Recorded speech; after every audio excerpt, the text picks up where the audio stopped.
Hey everybody, welcome back. Okay, I think that video stopped. I was just saying that I just got all of those newts on that side of the driveway ready today.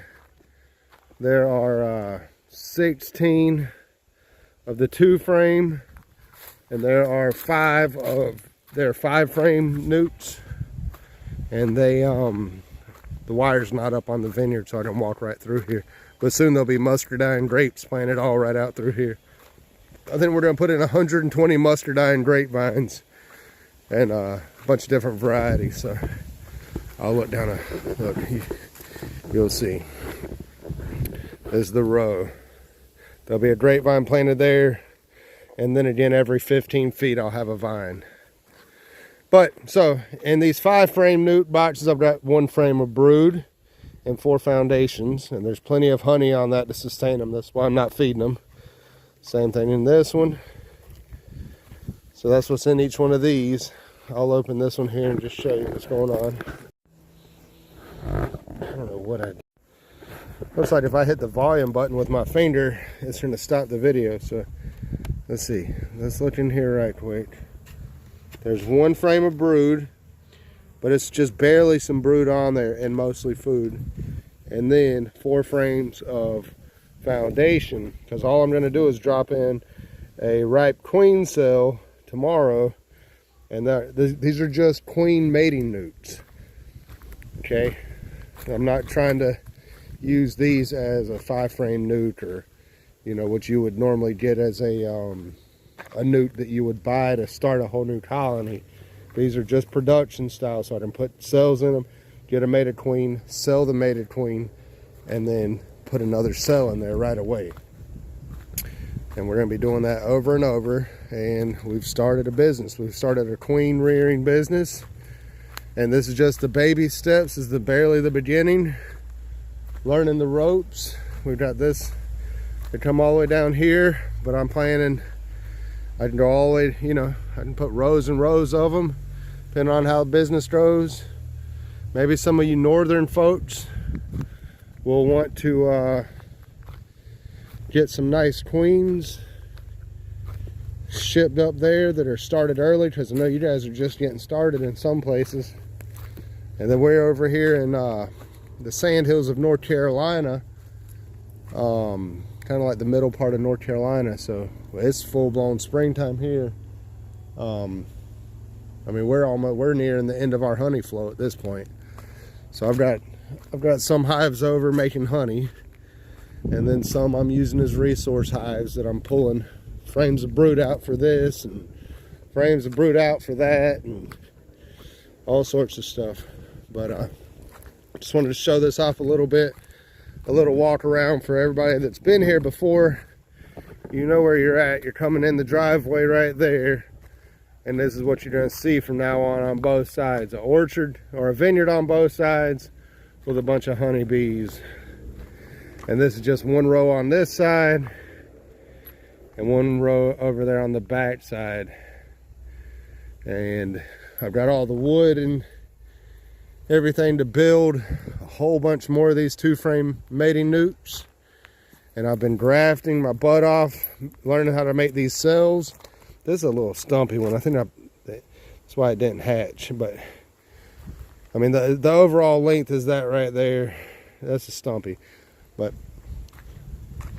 some of them come out like that. But depending on how it goes, our queen's out to, let's see what's in here. I'm tearing it open now. It's just nothing's in there. Oh wait, there is something in there. There is.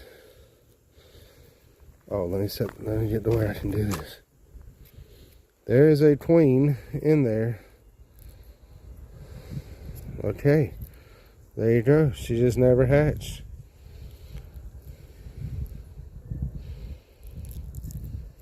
Well, there you go. So there's like, yeah, 6 or 5 on this row that need to get replaced, and then I just made this whole new batch.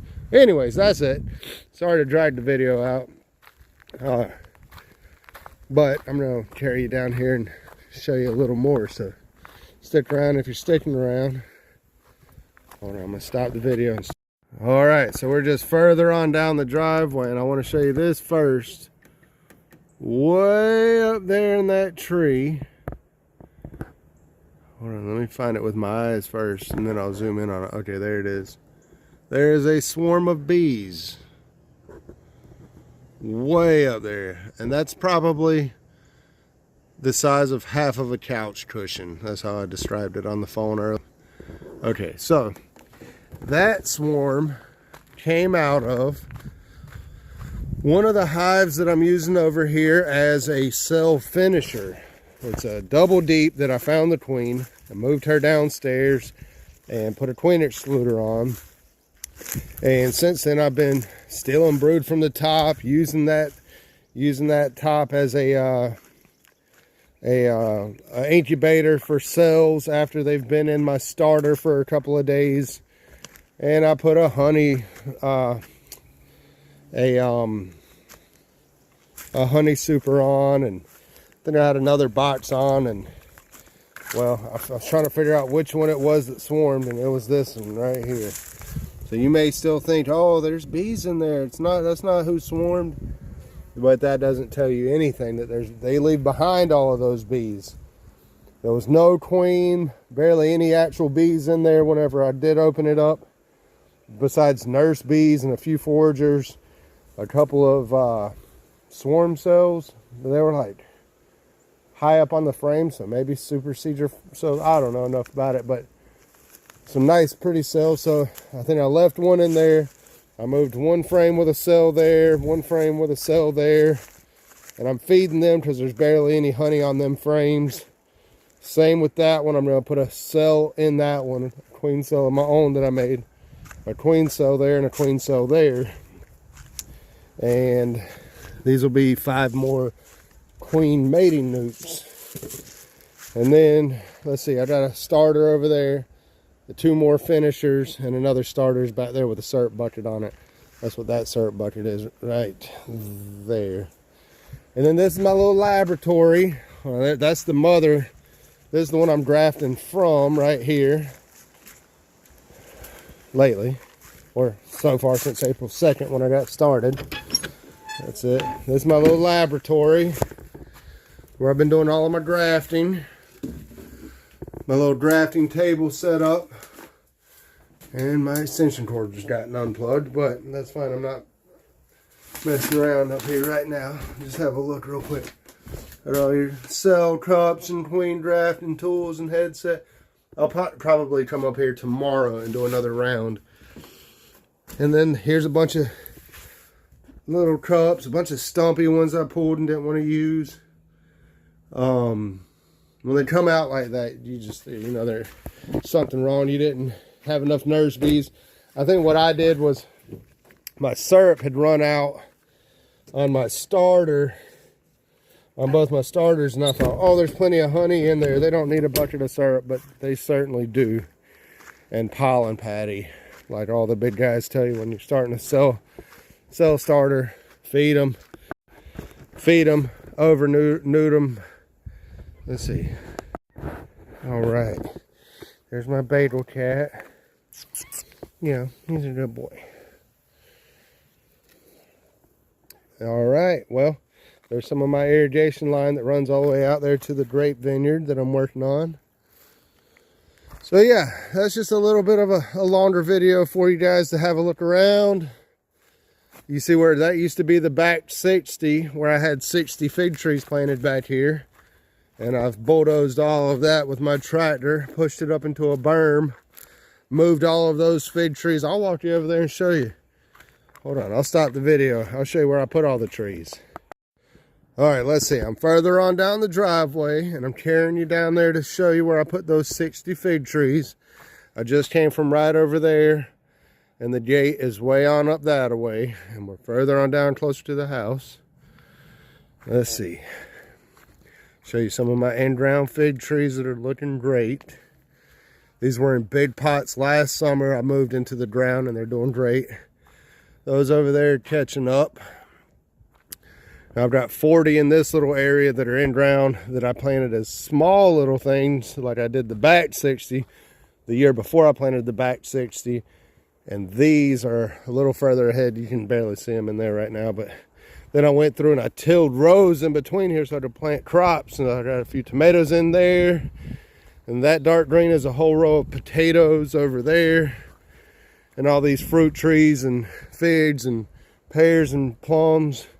And it's pretty much the same when you go that way with another 60 or 70 fig trees going that way in the ground.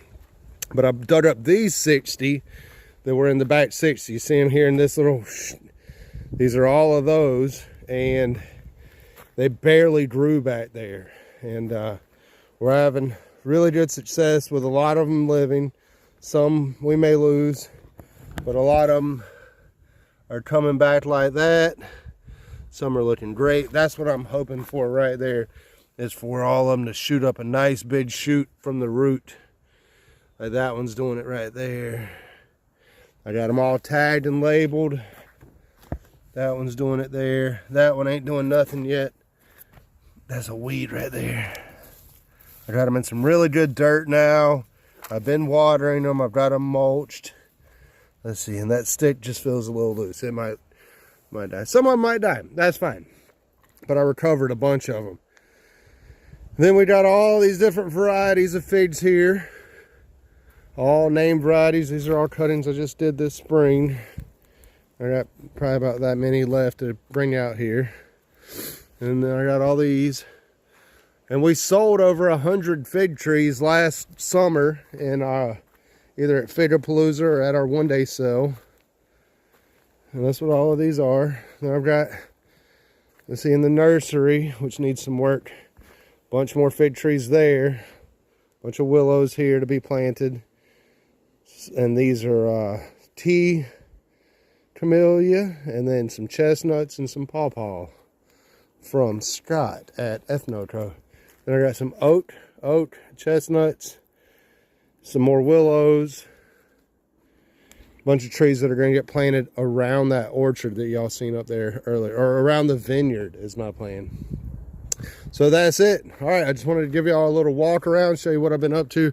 This is a short one, but I want to do a longer one and show you the back garden, maybe a little bit more of the house now that we're living in it.